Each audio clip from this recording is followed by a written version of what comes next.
بسم اللہ الرحمن الرحیم۔ حضرت جابر رضی اللہ تعالی عنہ سے روایت ہے کہ سرکار دو عالم صلی اللہ علیہ وسلم نے ارشاد فرمایا کہ جو شخص آراستہ ہو ایسی چیز کے ساتھ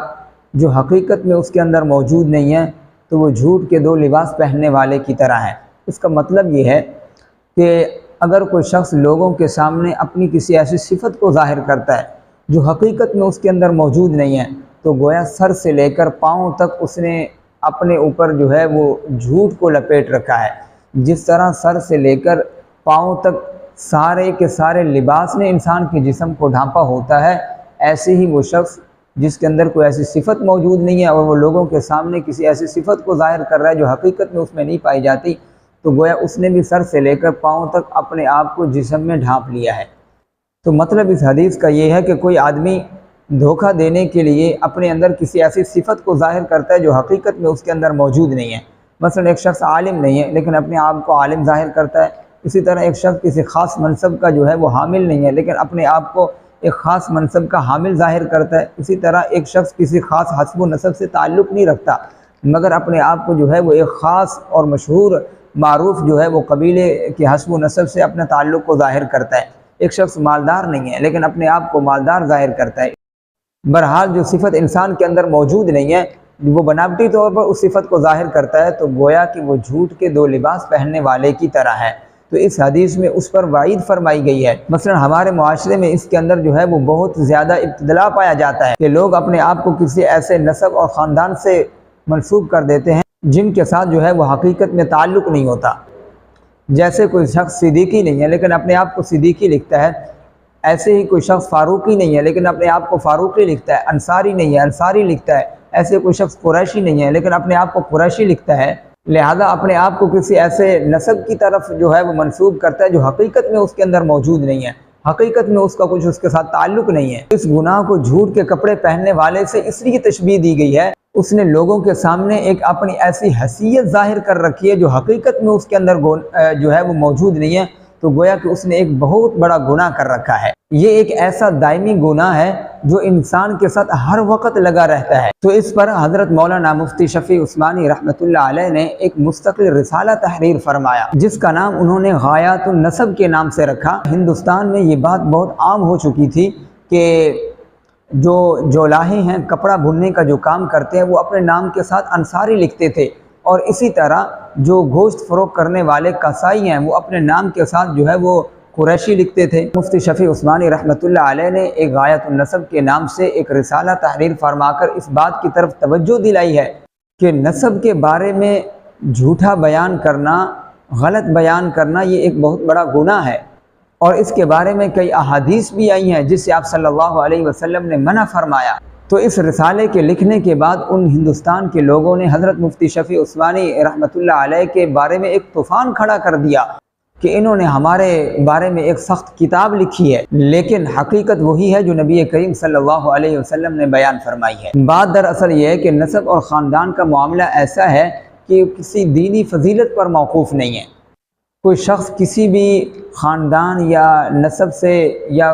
قبیلے سے تعلق رکھتا ہو لیکن اللہ تعالیٰ کے نزدیک سب سے زیادہ فضیلت والی جو چیز ہے وہ تقوی ہے۔ اللہ تعالیٰ نے خود قرآن مقدس میں فرمایا کہ یا ایھا الناس انا خلقناکم من ذکر و انثی وجعلناکم شعوبا وقبائل لتعارفوا ان اکرمکم عند اللہ اتقاکم، یعنی اے لوگو میں نے تم کو پیدا کیا ایک مرد اور عورت کے جوڑے سے، مرد حضرت آدم علیہ السلام اور عورت حضرت حوا علیہ السلام، اسی لیے جتنے بھی انسان اس دنیا میں آئے ہیں وہ سب ایک جو ہے ماں باپ کی اولاد ہیں۔ البتہ ہم نے یہ جو قبیلے مختلف بنا دیے ہیں، کوئی انسان کسی قبیلے سے تعلق رکھتا ہے کوئی کسی قبیلے سے تعلق رکھتا ہے، یہ حقیقت میں انسان کی پہچان کے لیے بنایا ہے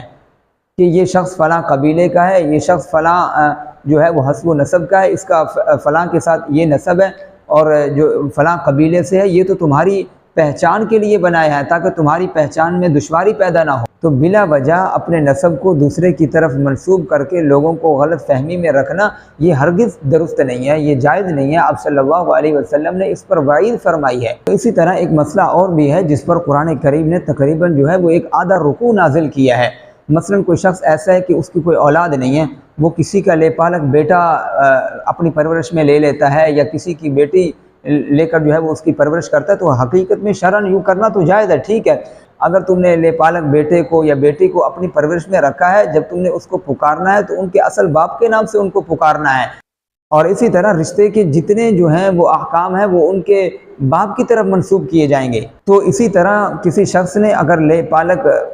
جو ہے وہ بیٹا لیا ہے، اس کی پرورش کیا ہے، اور بچے کے بڑے ہو جانے کے بعد اس کے لیے اس کا یعنی اس منہ بولی ماں کا پردہ کرنا ایسے ہی ضروری ہے جس طرح وہ کسی نامحرم سے پردہ کرتی ہے۔ تو اسی طرح اگر کوئی شخص عالم نہیں ہے لیکن اپنے نام کے ساتھ جو عالم لکھ رہا ہے، کوئی علامہ نہیں ہے اپنے نام کے ساتھ علامہ لکھ رہا ہے، حقیقت میں عالم اور علامہ ان لوگوں پر بولا جاتا ہے جو دین کے صحیح حامل ہوں۔ اگر ایک شخص جو ہے وہ دین کا حامل نہیں ہے، اتنا زیادہ وہ اپنے نام کے ساتھ علامہ بھی لکھ رہا ہے اور اپنے نام کے ساتھ مولانا بھی لکھ رہا ہے، تو یہ لوگوں کو جو ہے وہ دھوکہ دے رہا ہے اور غلط فہمی میں جو ہے وہ لوگوں کو مبتلا کر رہا ہے۔ تو اس کے لیے حقیقت میں یہ ایسا کرنا جائز نہیں ہے، یہ بھی اس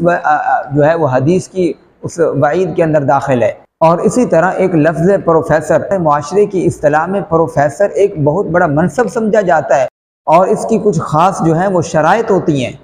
جو ان شرائط کو پورا کرے گا وہ پروفیسر کہلائے گا۔ لیکن معاشرے میں حال یہ ہے کہ جو تھوڑا بہت استاد بن گیا وہ اپنے نام کے ساتھ پروفیسر بھی لکھ رہا ہے، تو یہ ایک غلط بیانی ہے اور دوسرے کو جو ہے وہ مغالطے میں ڈالنا ہے، یہ بھی اس وعید کے اندر داخل ہے۔ تو اسی طرح اگر کوئی شخص ڈاکٹر نہیں ہے لیکن اپنے نام کے ساتھ ڈاکٹر لکھ رہا ہے، حقیقت میں اس نے جو ہے وہ کچھ دن کسی ڈاکٹر کی صحبت اختیار کی ہے، کمپاؤنڈری کی شکل میں کچھ دوائیوں کے نام یاد کر لیے، اور اس کے بعد اس نے باقاعدہ آ کر اپنا کلینک کھول کر جو ہے وہ ڈاکٹر لے کر لوگوں کا علاج شروع کر دیا، تو یہ بھی اس دھوکے کے اندر شامل ہیں۔ اس پر بھی جو ہے اس حدیث میں اس پر بھی وعید ہے، جو ہے جو آپ کے اندر کوئی ایسی صفت موجود نہیں ہے ڈاکٹری والی، تو اپنے آپ کو ڈاکٹر ظاہر کرنا یہ حقیقت میں ناجائز بھی ہے اور حرام بھی ہے۔ تو بہرحال جیسا اللہ تعالیٰ نے انسان کو بنایا ہے انسان کو ویسا ہی رہنا چاہیے۔ یہ سارے کے سارے گناہ ایسے ہیں کہ جو انسان نے ایک دفعہ کر لیے تو وہ معاف ہو جاتے ہیں، لیکن یہ جو گناہ ہے اپنے آپ کو عالم ظاہر کرنا، پروفیسر ظاہر کرنا، ڈاکٹر ظاہر کرنا، یہ حقیقت میں اس نے جو ہے نام کا اپنے نام کے ساتھ ایک جز بنائے رکھا ہے۔ ایک دفعہ کر لیے اور اس کے بعد وہ گناہ ختم ہو جاتا ہے، لیکن یہ جو گناہ ہیں یہ اس نے اپنے نام کے جز کے ساتھ ان کو ہمیشہ کے لیے لگائے رکھا، مثلا عالم، مولانا، علامہ، ڈاکٹر، پروفیسر، یہ ایسے جو گناہ ہیں یہ ہمیشہ انسان کے ساتھ جو ہے وہ لگے رہتے ہیں۔ تو یہ آپ صلی اللہ علیہ وسلم نے فرمایا کہ یہ جھوٹ کے دو لباس پہننے والے کی طرح ہیں۔ تو کوئی ایسی صفت جو اللہ تعالیٰ نے کسی انسان میں نہیں رکھی تو بلا وجہ اس کو آگے بڑھانا اور بلا وجہ اپنے اندر اس صفات کا ظاہر کرنا، تو یہ اللہ تعالیٰ کی مصلحت اور حکمت کا ایک نظام چل رہا ہے، اس کے اندر یہ دخل اندازی کرنے کے مترادف ہے۔ تو اسی طرح اگر ایک شخص مالدار نہیں ہے لیکن اپنے آپ کو مالدار ظاہر کرتا ہے کہ لوگ میری عزت کریں گے، لوگ مجھے جو ہے وہ بڑا فخر کی نگاہ سے دیکھیں گے، تو یہ بھی اس گناہ کے اندر داخل ہے۔ تو قربان جائے نبی کریم صلی اللہ علیہ وسلم کی تعلیمات پر کہ نبی کریم صلی اللہ علیہ وسلم نے ایسی باریک باریک تعلیمات انسان کو دی ہیں جس کا انسان تصور بھی نہیں کر سکتا، لیکن آپ نے دوسری طرف تعلیم دیتے ہوئے فرمایا کہ اللہ تعالیٰ فرماتے ہیں کہ جو صفت انسان کے اندر موجود ہے اس کا ظاہر ہونا بھی ضروری ہے۔ اگر کوئی شخص دولت اور نعمت کے باوجود مسکین بن کر فقیر بن کر رہتا ہے تو آپ صلی اللہ علیہ وسلم کی تعلیمات سے تو یہ بھی پتہ چلتا ہے کہ اس کو یوں بھی نہیں رہنا چاہیے۔ یہ نہ ہو کہ اس کی کوئی فقیری والی صورت دیکھ کر جو ہے وہ لوگ اس کو جو ہے وہ زکوٰۃ کا مستحق سمجھ کر زکوٰۃ دے کر چلے جائیں،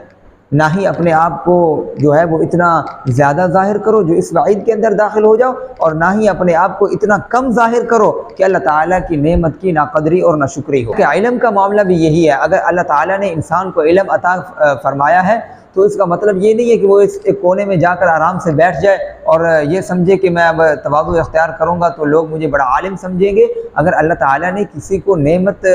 علم سے مالا مال کیا تو اس نعمت کا تقاضا یہ ہے کہ وہ لوگوں کو اس سے فائدہ پہنچائے، تو لہٰذا اگر اللہ تعالیٰ نے علم دیا ہے تو اس سے لوگوں کو فائدہ پہنچانا چاہیے، اگر نہیں دیا تو اپنے آپ جو ہے وہ عالم ظاہر کرنا اور علامہ ظاہر کرنا، پروفیسر ڈاکٹر ظاہر کرنا اور لوگوں کے اوپر جو ہے وہ ایک روب جمانا، یہ شرعاً جو ہے وہ درست نہیں ہے۔ اس لیے دونوں طریقوں کو متوازن رکھتے ہوئے انسان کو چلنا چاہیے۔ تو یہ سارا کا سارا دین کا ایک حصہ ہے۔ اللہ تعالی ہم سب کو ان خرافات سے بچنے کی توفیق نصیب فرمائے۔